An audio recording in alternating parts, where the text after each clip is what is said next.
Manzanas, la gran pregunta que ronda en el ambiente luego que el martes el Servicio de Impuestos Internos diera a conocer que más de 165.000 contribuyentes han tenido más de 50 depósitos bancarios en sus cuentas o más de 100 en un semestre, todo esto en el marco de esta ley que busca reducir la evasión de impuestos. La gran pregunta es qué va a ocurrir con estos 165.000 contribuyentes.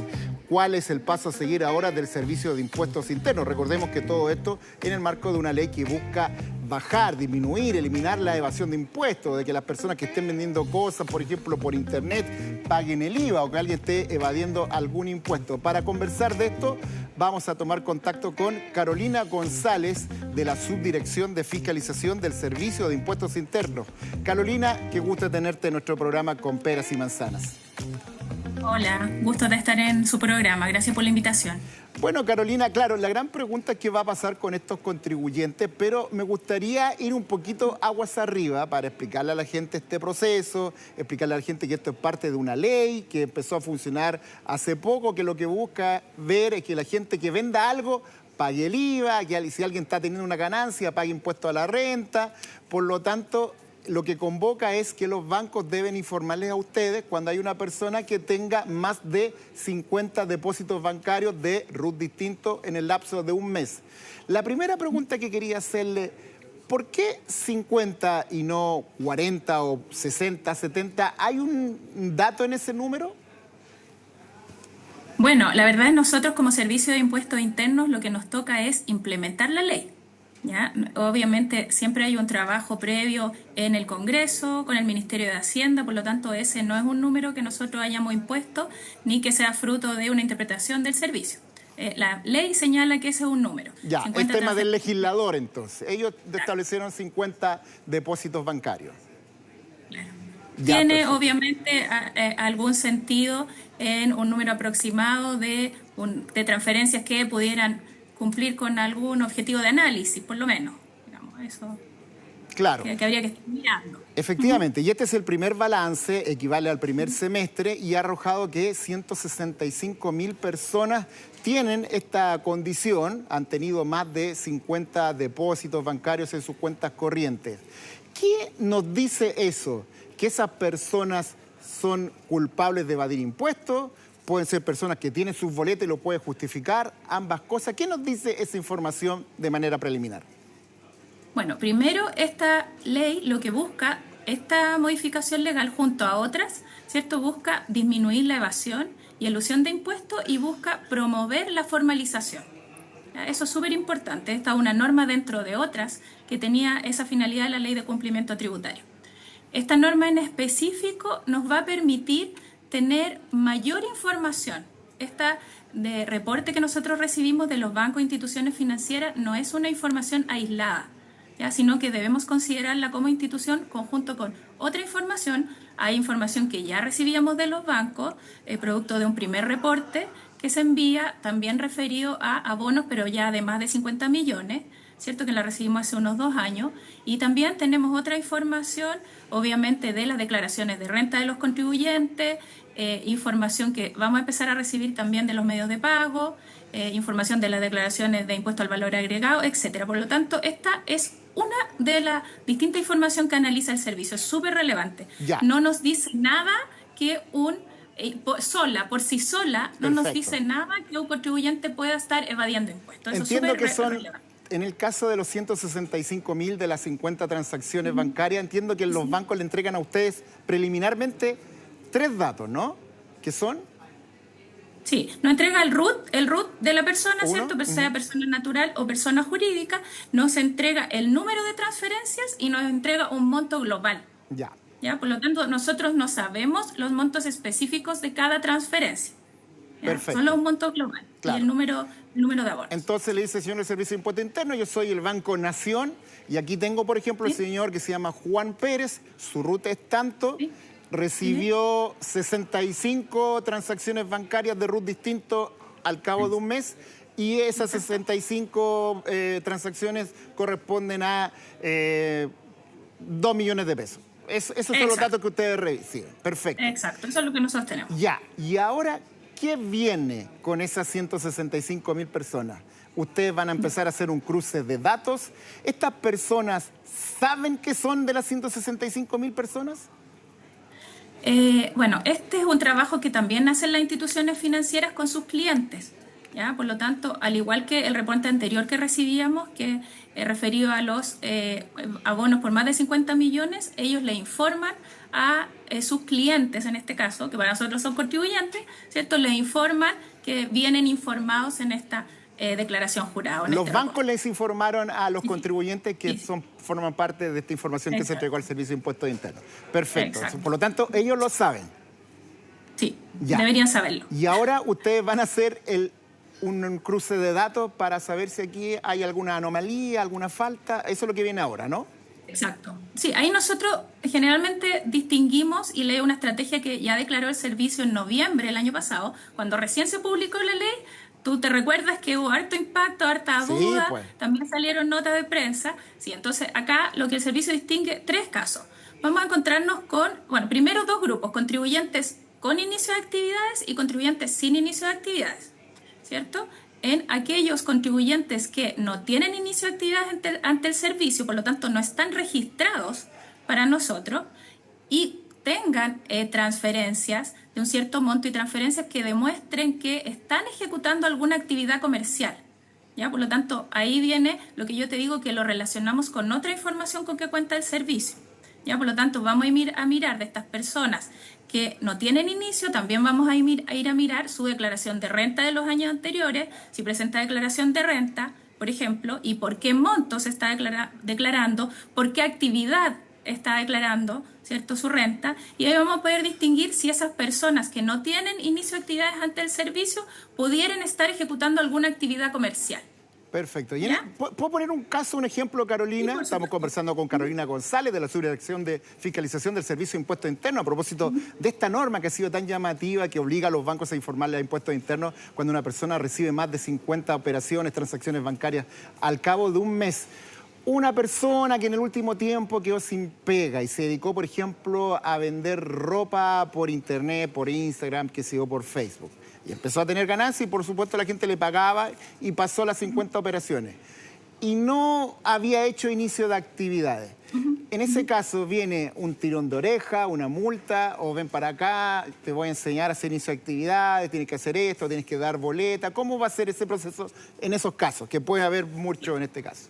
En esos casos que vemos que esta persona, ¿cierto?, se está iniciando una actividad, estamos presumiendo un poco, ¿cierto?, que hay alguna actividad comercial por esta información y por otra, los vamos a invitar a formalizarse. ¿Ya? Esto va a partir por un correo electrónico a estas personas donde les señalamos cuál es la vía que tienen para iniciar actividades ante el servicio y los vamos a acompañar en esa inicio de actividad. Les van a ayudar, los van a asesorar. Exacto. Perfecto. Pueden ir a una oficina. Es un trámite que se hace por internet, pero también vamos a estar atendiendo, por supuesto, en las oficinas. Pueden decirle, venga a alguna oficina, si se complica mucho por internet, puede que sea un adulto mayor, ya, venga para acá y aquí nosotros vamos a poner gente que le pueda ayudar. Exacto. En las oficinas se presta apoyo, también hay computadores donde se puede hacer ahí el trámite. Perfecto. Sí. Ahora, entonces, ese puede ser un grupo. Ahora, puede haber otro grupo, por lo que estoy entendiendo, de gente que sí tiene inicio de actividades, que está vendiendo cosas, que está ganando plata, pero que no paga IVA, por ejemplo. ¿Qué va a ocurrir en ese caso? Entonces ahí nosotros tenemos este grupo que tiene inicio y que vamos a tomar, además de esta información, otra información, ¿cierto? También sus declaraciones de impuesto al valor agregado de los últimos periodos. Entonces vamos a mirar si efectivamente está declarando en estos periodos montos similares, ¿cierto? Depende de la actividad que está desarrollando, de acuerdo a sus últimas declaraciones. También de acuerdo a su última declaración de renta, todo eso lo vamos a tomar. Vamos a ir a mirar documentos tributarios electrónicos, que a nosotros nos llega esa información, ¿cierto?, diariamente, registro, compra-venta, toda la información que tenemos de impuesto a valor agregado.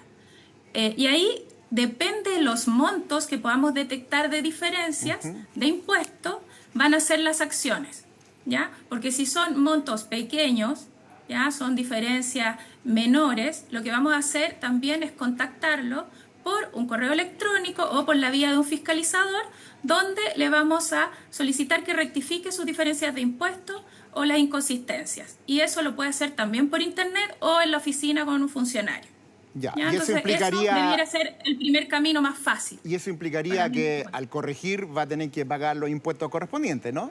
Exacto, claro. Ahí probablemente impuesto al valor agregado, por ejemplo, si tomamos que son de estos 6 meses, si tiene diferencia estos 6 meses, y de impuesto a la renta le va a afectar, por supuesto, para el próximo año. Ya, ¿Ya? y si eso, ustedes bueno, va notan, asociado... si ustedes notan que esta persona, por ejemplo, llevaba ya harto rato sin dar IVA y que estaba teniendo ganancias, ¿se puede abarcar, por ejemplo, el año 2024, 2023? ¿Es retroactivo? Lo que pasa es que la norma no es retroactiva, La norma no, pero claro. esta norma lo que obliga es informarnos a los bancos. Pero como no es la única información que nosotros cotejamos, sí podemos fiscalizar, por ejemplo, los últimos 3 años, que es la norma que nos permite a nosotros la legalidad vigente, los últimos 3 años. Entonces, si encontramos diferencias en esos últimos 3 años, también las podemos incorporar. Perfecto. ¿Y Además de estos periodos. cuándo empezarían a llegar estos correos a estas personas, a estos grupos, que indicarían... le indicaría el Servicio de Impuestos el camino a seguir para regularizar, normalizar la situación?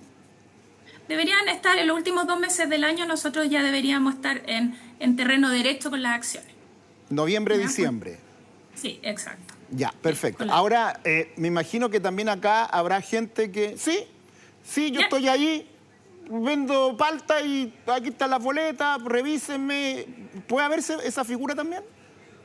Claro, bueno, de estos contribuyentes, obviamente los que rectifican fácilmente, perfecto, mejor para ambas partes, pero pueden haber algunos que no, y ahí se inicia un proceso de fiscalización que consiste en una notificación formal, luego viene una actuación del servicio más formal que se llama citación, ¿cierto? Donde se le solicita al contribuyente que aclare sus diferencias, y eso puede terminar hasta en una liquidación posterior y en un reclamo ante tribunales tributarios y aduaneros, que es el camino largo. Ya, perfecto. Ya. Y el último caso, que es el que causó polémica en los medios... Ya, dele, Carolina. Respecto a este mismo grupo ¿Sí? de contribuyentes que tienen inicio, pero que tienen diferencias mayores, ¿ya? Porque estábamos en estas diferencias menores. Podemos encontrarnos con contribuyentes que realmente tienen diferencias de magnitud, 100 millones de impuestos, más de 50 millones, claro, ¿cierto?, de diferencia de impuestos. Ahí obviamente las acciones van a ser distintas.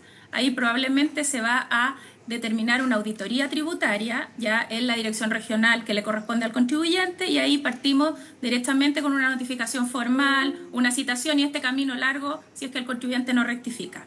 Perfecto. Y obviamente con compartir información, si estuviéramos en un caso de mayor envergadura que nos pudiera dar lugar de compartir información con la unidad de análisis financiero o con otros organismos, por supuesto esto puede llegar hasta extremos incluso de un delito tributario, pero estamos hablando de casos de mayor envergadura, claro, de evasión directamente de impuestos, ¿ya? Claro, de gente que ganó mucha plata y no estaba pagando impuestos por sumas muy altas.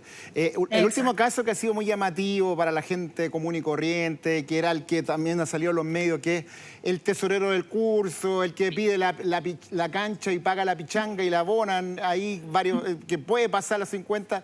Por ahí un fiscalizador de impuestos internos me decía, en esos casos va a ser fácil porque los montos son parejos, se divide la cancha, por lo tanto 3.500 recibió 30 cuotas de 3.500, se puede notar. ¿Es tan así? ¿Es fácil de saberlo cuando se crucen los datos y diferenciar del tipo que estaba vendiendo palta y no está dando boleta del que era el tesorero del curso o el que pagaba la parrillada? A ver, primero, nosotros no tenemos la transferencia, como te decía, tenemos un monto global. Por lo tanto, no vamos a saber si esas eran todas iguales las transferencias o fue... ¿Me entiendes? No, sí, no vamos a saber, pero sí vamos a considerar el número de transferencias, los periodos, ¿cierto? Y además de la otra información. ¿Qué pasa si nos encontramos con, ya, el ejemplo, la tesorera del curso, ¿cierto? Probablemente va a tener, quizás no en todos los meses, todos los depósitos. Quizás va a tener en marzo un número alto, probablemente a mitad del año, quizás en diciembre, ¿ya? Primero eso. Segundo, vamos a ir a mirar la actividad que tiene declarada esta persona. Si son abonos de un monto alto, porque si no son abonos de monto bajo y esta persona tiene una actividad declarada, no sé, es profesora, va a depender mucho de eso y paga su impuesto, obviamente presenta. Por lo tanto, Carolina, es fácil, por lo que te infiero, sí, es fácil identificar a esas personas. Por supuesto. Ya, pueden estar tranquilos ellos. Esas personas es fácil deducir que no están ejecutando una actividad comercial por lo que nos informa el reporte, por la otra información que nosotros tenemos en nuestras bases de datos. ¿Ya? Eso es súper fácil y estas personas tienen que estar tranquilas porque respecto de ellos no vamos a ejercer acciones de fiscalización. Perfecto. ¿Ya? No vamos a ejercer acciones de fiscalización. Si tienen dudas, cuando partió la norma se hicieron muchas consultas y que fueran respondidas por el director o por los directores regionales.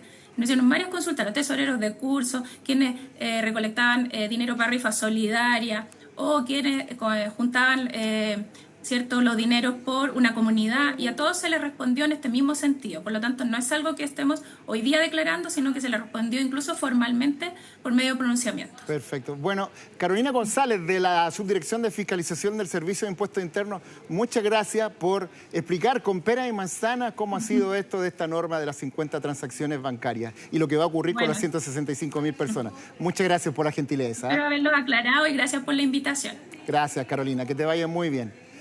Bueno, vamos a ir ahora a otra noticia económica muy buena, porque lo que están viendo ustedes ahí es la Bolsa de Comercio de Santiago, que está viviendo un verdadero boom. Ayer llegó a un récord, hoy día lo mismo, récord de ganancias. Las empresas que transan en la bolsa están teniendo alzas en sus acciones, se transan mejor, hay apetito por entrar en las acciones. ¿Y esto por qué está ocurriendo? ¿Por qué la bolsa anda tan bien? Por una serie de factores. Por ejemplo, las empresas del retail, las acciones de retail andan muy bien porque han tenido buenas ventas, han tenido el cyber, las aerolíneas, sobre todo la TAM, lo que tiene que ver con el litio, SQM, la baja tasa de interés, dicen los analistas, que también ha servido. Por supuesto, muchos dicen que tranquilizó mucho al mercado la aprobación del proyecto o de la ley de pensiones. Finalmente, eso fue importante y, por cierto, hay que decirlo, muchos analistas creen que la bolsa ha subido también mucho en las últimas semanas porque estima que el próximo gobierno podría ser o va a ser un gobierno pro mercado, pro empresa, que no va a ser un gobierno que va a subir los impuestos, y por lo tanto la bolsa está apostando a eso, y eso ha hecho que las acciones suban. Esto nos sirve a los chilenos de común y corriente porque podemos invertir en la bolsa. ¿De qué manera? Puede ser cuenta 2 de FP, APB, puede ser fondo mutuo, comprar acciones propiamente tal. Consultamos a analistas cómo se puede hacer esto y esto nos respondieron. Yo creo que primero es súper importante tener claro un horizonte de inversión, ¿ya? Invertir en acciones es algo volátil que te puede dar muy buena rentabilidad en el mediano y largo plazo, pero si tienes un horizonte de inversión menor de un año, yo no te recomendaría invertir en la bolsa chilena o en cualquier bolsa del mundo, porque tiene un componente de volatilidad bien grande. Pero aún así, si es que tu horizonte de inversión es más de un año o 2 años plazo, nosotros seguimos viendo que la bolsa al final chilena sigue con un buen upside o un mejor rendimiento a futuro. La bolsa de comercio está retomando los precios, digamos, en términos sencillos. Ha subido un 30% el IPSA, el índice de precios del activo de acciones. ¿Y por qué ha subido? Ha subido en términos sencillos, primero porque la inflación va en baja, las tasas de interés van hacia la baja. Cuando tienen deuda, digamos, este es el momento para tratar de reprogramar sus deudas y pagar toda la mayor cantidad que puedan pagar.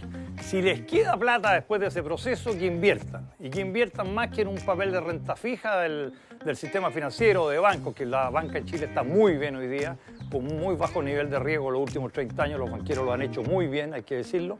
Que vaya a la bolsa y invierta por las razones que le doy. Todavía hay papeles de primer nivel que pueden seguir subiendo y que son de muy bajo riesgo. Lo más usual es un fondo mutuo en el cual un inversor externaliza, le pasa el dinero a un gestor de fondos que bajo una comisión, este gestor lo invierte en distintos activos a nivel global. Una segunda opción es el APB, la cuenta 2, que es básicamente una nueva cuenta que tú aportas a tus fondos de pensiones, que tiene la gran ventaja de tener beneficios tributarios. La gran ventaja de ese tipo de inversión va por la parte tributaria. Y por supuesto está la tercera opción, que es mi favorita, buscar acciones de manera independiente. Bueno, la gente conoce de estas alternativas para no tener la platita en el colchón, en un depósito a plazo que está dando muy poco, la propia cuenta corriente que no te da nada y con la inflación entonces incluso hasta se pierde. Le preguntamos a las personas cómo ven esto, si saben de este boom de la bolsa y cómo aprovecharlo, y esto nos respondieron. En los diarios digitales se hacía reseña de eso. Sí, pero no sé a qué se debió. Porque había bajado antes y ahora estaba con un boom. Sí, bueno, me gusta harto el tema de las finanzas, bueno, me dedico un poquito a eso, así que el tema de los 9.000 puntos era un punto muy importante y al final una barrera que nunca se había pasado, ¿cierto? Y después de tanto tema de lo que pasó en la pandemia, todo lo que se desplomó la bolsa y todo, y ahora haber superado los 9.000 puntos es una súper buena noticia para Chile. Bueno, ahí está entonces la opinión de las personas. Efectivamente, esta es una noticia económica que probablemente no es de manera masiva, que se va masificando, ¿no es cierto? Pero es importante tenerla en cuenta. Para que vean ustedes este boom de la bolsa chilena y de los mercados bursátiles en el mundo, incluso la bolsa de Estados Unidos, ya nos ha beneficiado a nosotros como trabajadores porque los fondos de pensiones, nuestros ahorros previsionales que trabajan las AFP ya llevan 3 meses de buenas ganancias, de buenas rentabilidades, sobre todo los fondos que son, por ejemplo, el fondo A y el fondo B han tenido muy buenas rentabilidades en los últimos 3 meses y en lo que va del año la rentabilidad acumulada ya bordea el 10, 12, incluso hasta 15% en el caso del fondo A. Así que ahí, por ejemplo, una buena inversión y que no es tan sofisticada, tan complicada como meterse en acciones o fondos mutuos, puede ser la cuenta 2. Ojo con este dato, la cuenta 2 del AFP. Todos los trabajadores podemos acceder a la cuenta 2, tiene una comisión que yo me atrevería a decir no es tan alta y ahí uno puede invertir y poner la plata, por ejemplo, en el fondo A y luego moverla y ahí entonces eso puede ser una inversión, un ahorro para comprarse un auto, para viajar, para pagar la universidad más adelante a los niños. Ahora, ojo, siempre estas cifras nunca están garantizadas en el tiempo, puede pasar cualquier cosa, pero por ahora están en un muy buen momento. Así que nosotros vamos a ir explicándoles cómo aprovechar este boom de la bolsa. Señoras y señores, con el boom de la bolsa estamos terminando con peras y manzanas. Que les vaya muy bien.